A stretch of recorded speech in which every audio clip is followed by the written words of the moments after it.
नमस्कार दोस्तों, स्वागत है आपका हिंदी नॉलेज शो में। तो दोस्तों, जब से S-500 एयर डिफेंस सिस्टम की खबरें निकलकर सामने आनी शुरू हुई हैं, तब से एक सवाल सभी के मन में ये तैर रहा है कि क्या इसे इस्तेमाल किया जा सकता है भारत के खिलाफ। तो बिल्कुल इसका जवाब है हाँ, और बहुत ही खतरनाक तरीके से। जी नहीं, हम इसमें चीन की बात नहीं करने वाले कि चीन को मिल जाएगा तो भारत के खिलाफ इस्तेमाल हो जाएगा। जी नहीं, चीन को तो हम बिल्कुल अलग ही रखेंगे। हम यहाँ पर दो ऐसे देशों की बात करने वाले हैं जिनमें से एक को किसी भी हालत में परमाणु बम तैयार करना है, इसके लिए वो कोई भी कीमत चुकाने को तैयार बैठा है। जबकि दूसरी तरफ एक ऐसा देश है जिसे बस भारत की काट करनी है, इसके लिए वो कुछ भी कर सकता है। और उसका इतिहास ऐसा है कि वो किसी दूसरे देश को परमाणु टेक्नोलॉजी सप्लाई कर चुका है। यानी कि सोचे कितना डेडली और कितना खतरनाक ये अलायंस है। दोनों देश एक दूसरे के बिल्कुल प्रतिपूरक हैं। दोनों के बारे में डिटेल से बात करेंगे। तो इसमें एक तरफ है तुर्की और एक तरफ है पाकिस्तान। और तुर्की को बहुत ही ज़्यादा संभावना है उसे S-500 एयर डिफेंस सिस्टम मिलने वाला है।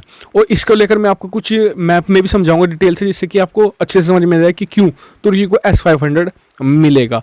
तो इन सब पर हम डिटेल से बात करेंगे। तो चलो दोस्तों, वीडियो को हम शुरू कर लेते हैं। लेकिन उससे पहले आपको बता दूं कि आज आपको एक और वीडियो मिलने वाली है पेंटागन के ऊपर, जिस पर मैंने आपको वादा किया था।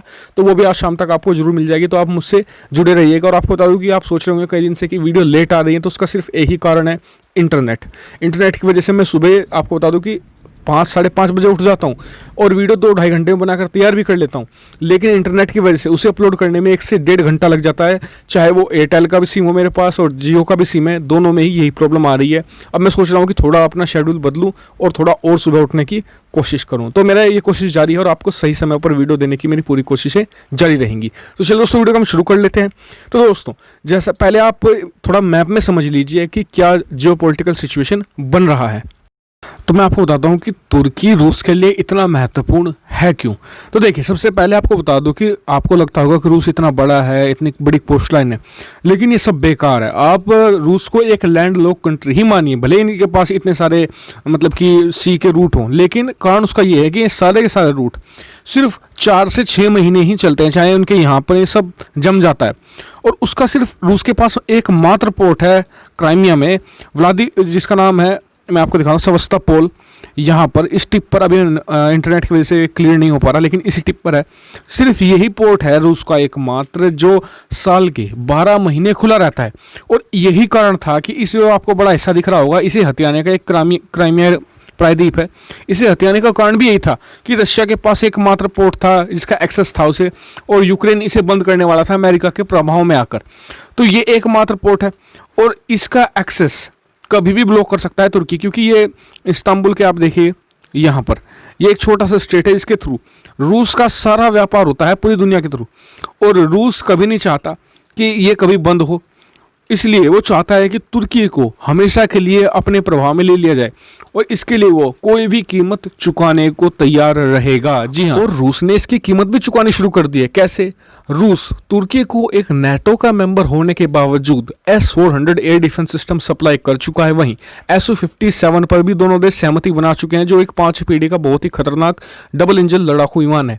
यानी कि और आने वाले समय में ये बात बिल्कुल आप निश्चित सी मानिए कि तुर्की को S-500 अब से 5 साल बाद 7 साल बाद जरूर मिलेगा, अगर तुर्की डिमांड करता है तो। क्योंकि तुर्की बहुत ज़्यादा ज़रूरी है रूस के लिए। और इसके अलावा तुर्की के जरिए रूस नाटो जो मेंबर्स हैं उनमें भी सेंध लगाने की पूरी कोशिश कर रहा है, और ये एक बहुत बड़ी सफलता भी कही जाती है रूस की। अब बात कर लेते हैं तुर्की और पाकिस्तान के अलायंस के बारे में। तो देखिए, यही सबसे बड़ा मेरा डर है कि कहीं आने वाले समय में, देखिए पाकिस्तान का बहुत ही खराब रिकॉर्ड है कि वो परमाणु टेक्नोलॉजी नॉर्थ कोरिया के साथ शेयर कर चुका है, उसके बदले उससे मिसाइल टेक्नोलॉजी ले चुका है। तो आने वाले समय में S-400 एयर डिफेंस सिस्टम की काट में जो भारत ने लिया है, और इसकी काट है S-500। जी हाँ, S-400 को सिर्फ S-500 ही हरा सकता है। तो ऐसे में पॉसिबिलिटी ये बन सकती है कि तुर्की, जो सऊदी अरब को हटाकर पूरे मिडिल ईस्ट का किंग बनना चाहता है, फिर से खलीफा बनना चाहता है, उसे सिर्फ एक ही चांस है परमाणु हथियार का, वो है पाकिस्तान से उसे मिल जाए। और उसके लिए पाकिस्तान एक बड़ी कीमत वसूलेगा तुर्की से, और वो हो सकती है S-500 एयर डिफेंस सिस्टम की टेक्नोलॉजी। चाहे वो छोटी हो चाहे बड़ी हो, कम से कम इतनी तो लेगा ही कि उसे रोक सके और खुद का एक डुप्लीकेट सिस्टम चीन के साथ मिलकर तैयार करवा सके।